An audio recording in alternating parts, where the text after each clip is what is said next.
Hoy vamos a meternos de lleno en un análisis potentísimo sobre México en 2025. Un análisis que nos revela un país de contradicciones, pero unas contradicciones de verdad, muy profundas. Fijaos bien en esto, porque aquí está el corazón de la paradoja. Por un lado, tenemos una cifra que es una auténtica locura, un récord de inversión extranjera, más de 40.000 millones de dólares. Pero es que por otro lado tenemos la otra cara de la moneda. Otro récord, sí, pero un récord desolador, casi 8.600 víctimas de extorsión. Son dos realidades completamente opuestas conviviendo en el mismo lugar y al mismo tiempo. Y claro, esto nos lleva directamente a la tesis central de todo este análisis.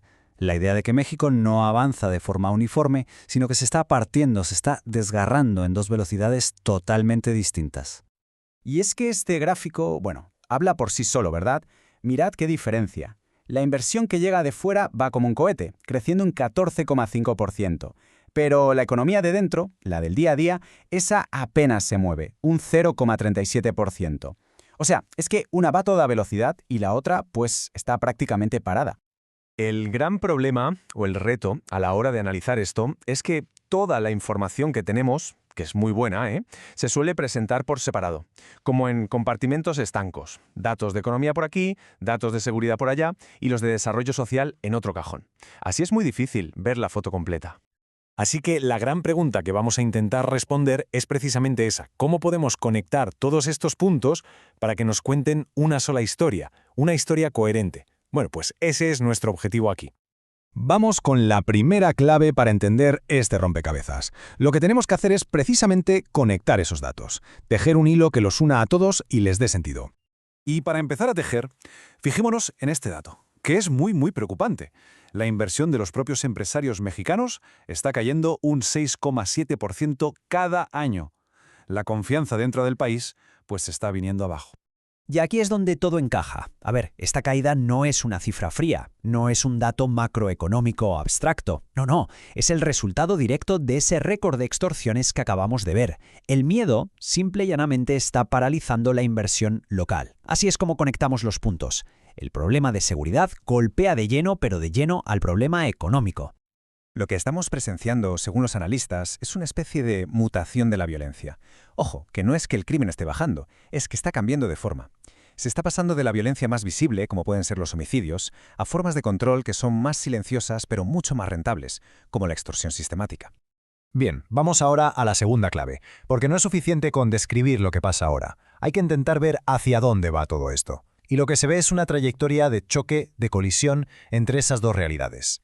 La pregunta del millón es esta. ¿De verdad es sostenible un modelo donde el capital global llega en masa, con todo el tema del nearshoring, a un país donde, en la práctica, lo que gobierna en muchos sitios es una especie de paz mafiosa, un control del territorio por parte del crimen?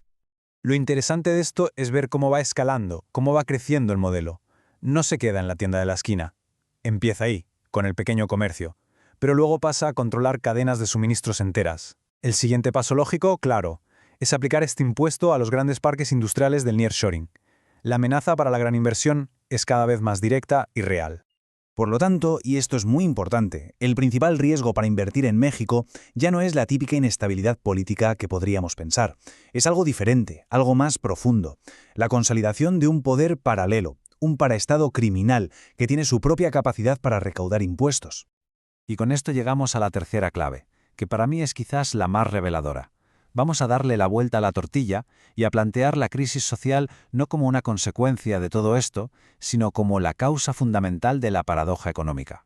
Por un lado, como ya hemos visto, está llegando una cantidad de dinero bestial, más de 40.000 millones de dólares preparados para construir las fábricas del futuro. Pero ¿qué pasa a la vez? Pues que casi 1 millón de jóvenes, que son los futuros técnicos, los ingenieros que deberían trabajar en esas fábricas, están abandonando los estudios. Es tremendo. El dinero llega, pero el talento se está escapando. La contradicción es insostenible. La verdad es que esta analogía lo clava. Es como si estuviéramos construyendo el coche más moderno del mundo, un superdeportivo. Pero, ¿de qué sirve si no tenemos gasolina, que es el capital humano para que ande, ni nadie que sepa conducirlo? Pues, de nada. Y por si fuera poco, a esto le sumamos la crisis sanitaria. Estamos hablando de que casi el 40% de la población, más de 50 millones de personas, no tiene acceso a servicios de salud. La cifra es abrumadora. Y que nadie piense que esto es solo un problema social. No, no, esto es un problema económico de primerísimo nivel. 50 millones de personas sin una buena cobertura sanitaria son 50 millones de trabajadores que, lógicamente, son menos productivos. Es un freno brutal para el PIB, uno que ninguna política fiscal puede solucionar. Muy bien, pues vamos a unir todas las piezas. ¿Qué imagen nos queda cuando conectamos todos estos datos? Pues lo hemos visto a través de 3 ideas clave. Primero, la necesidad de crear un relato único y coherente. Segundo, la de proyectar el choque que parece inevitable entre el auge inversor y el control del crimen. Y tercero, y lo más importante, entender que la crisis social no es una consecuencia, sino que es el ancla que lo está frenando todo. En definitiva, la gran promesa de prosperidad que trae el nearshoring está, en realidad, encadenada, atada a un ancla pesadísima, la del deterioro interno en seguridad, en educación y en salud. Y cerramos con esto, con la pregunta final. El mundo entero está apostando miles de millones por ese México que va a toda velocidad. Pero, ¿y si la otra velocidad, la lenta, esa que funciona como un ancla, acaba arrastrando al fondo a todo el barco? Es una pregunta que da que pensar y de cuya respuesta depende ni más ni menos que el futuro del país.